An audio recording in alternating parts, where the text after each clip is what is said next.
difference in the fourth quarter tonight when they made a run as opposed to when you were in a somewhat similar situation on Sunday? Well, we made a shot, really. Because we didn't get a lot of stops. We got some key ones down the stretch, which was nice, but we just kept playing offensively. And, the ball moved a couple times. We got the ball in the right hands, and we made shots. That was the difference. We didn't hesitate. The other night, really, when you look at it, we got shots. We just didn't make any of them. Coach, very high energy game. Yeah, it really was. Yeah, for your team. Talk about the play of DJ and how important he is to this team. Yeah, he's huge, and he's been great he's been great all year, but the last 2.5 weeks, he's been spectacular for us. He really has. He's running the floor. He's playing with great energy. I love that he's being more patient when we give it to him down low. He's taking his time. He's missing some free throws, but he has more confidence in him, and I think that's what's helped his postgame. Now he's in no rush. Early on when you're worried about fouls, you want to get the ball in your hands. Now he doesn't care. He's taking his time, and he's been good on the floor. He's been good off the floor. He's been a great leader. He's been really good for us. At this point in the season, when you beat a really good playoff team, does that make the win more meaningful? I don't know if anything has more meaning right now, honestly. It's nice to beat a good team, and a good team that's playing very well. Honestly, we've proven we can do that, this year, and like our team, I don't think they fear anything. They know that, but like I said before the game, we fight consistency in doing it, and so like this game was interesting. I thought, we scored 133 points, but I still thought it was uneven at times for us. Our bench tonight, especially in the second half, was not very good. Took quick shots, didn't move the ball. We're at the point now where we, at least coaching-wise, we become very nitpicky. And so, like, that was a good win, but there's a better Clipper team than tonight. And we will take the win. We'll take the win against a really good team, one of the better teams in the league. But we're still better than that. And that's what our team has to understand. Do we make too much of this, or was there a sense of urgency to kind of get a palate cleansing game to show that you're not? No, I think that's just human nature, though. I think when you feel like you gave one away, it's like Tiger. He had the best. For 5-10 years, he had the best comeback after a bogey. He usually birdied the next hole. Good teams have to have that resolve, and I thought we showed that today.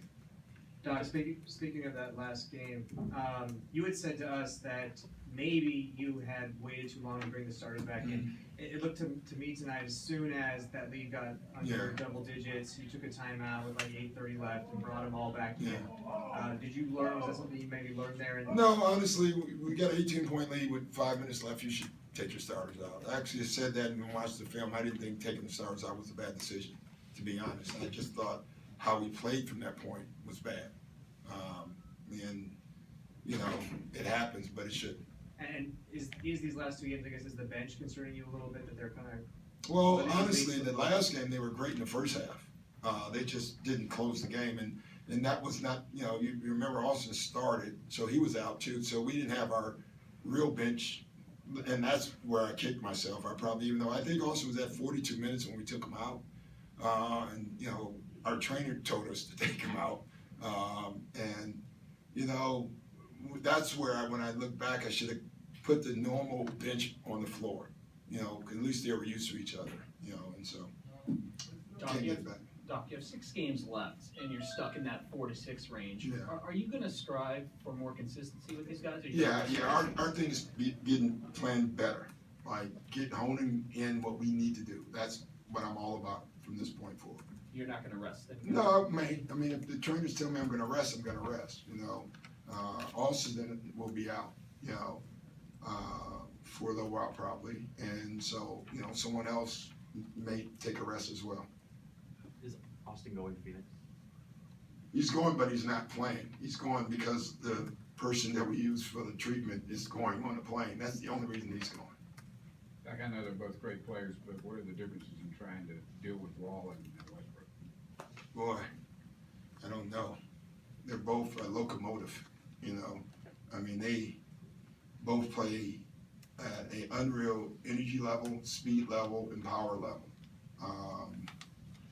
I don't know what the difference is, you know. John Wall's having himself a season. Like, he's hard to guard. Doc, you guys scored 133 but gave up 124. At this Can we point, have something positive? Let's go on. I had to be the guy. I know, come on. At this point Are in you the taking season, Dan's spot? yeah. Okay, go ahead. At this point in the season, is that something you're gonna I don't say live with, but take? And then Well, have to clean up later? You don't ever want to give up 124, but you will when you score 133. You know, the objective in every game is to win the game, and win the game. Tonight, you can see it. They were playing great offense. We were playing great offense, and so you know, this is one of those nights where you just win the game and live with it. You know, and look at what we didn't do defensively. You know, at halftime, I told our guys, you had a 20 great possessions defensively, and they scored. Get over it. You know, I don't say that very often, but I did at halftime. It's like you actually played great defense several times, and they scored anyway. So what? Get over it and get to the next play. And I thought our guys did that in the second half. Two things. One, you realize that Dan is sitting at home just delighting every time. Yeah, that's the last time. That's it. It's been too much. I'm going to use someone else's name. And then, can you elaborate on what you know about Austin's hamstring at this point? And you said a little while. I mean, is this something that could extend into the playoffs? Well, I don't know. The bottom line is a hamstring, Strain. and it's a strained hamstring. So I don't think it'll be that long. He's 24. I always use that because it sounds good, you know. But I don't know. That's one thing I can tell you we're going to be very careful with, because you mess with that, then it would be. So we have to be careful with that. Doc, there were a lot of guys diving for balls on the floor, almost a couple of wrestling matches Yeah. out there. Were guys playing a little angry, or is that just the high energy of it? It was, I don't know if they were angry or not, you know. Again, you lose one, you want to win one. But I thought we also lost to them. And I thought that had meaning too.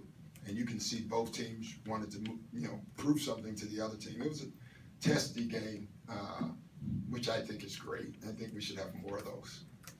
Doc, looking ahead, you guys face a Suns team that's shut down most of its veterans, Yeah. playing all the young guys. What's the challenge of playing a team like that? And we're not playing, we're playing ourselves every night. I told our guys that before tonight. Like, well, right now, we're playing us. We have to worry about us. We have to do our stuff. We have to work on whatever we need to work on. And that's good enough to win that game, that's good enough.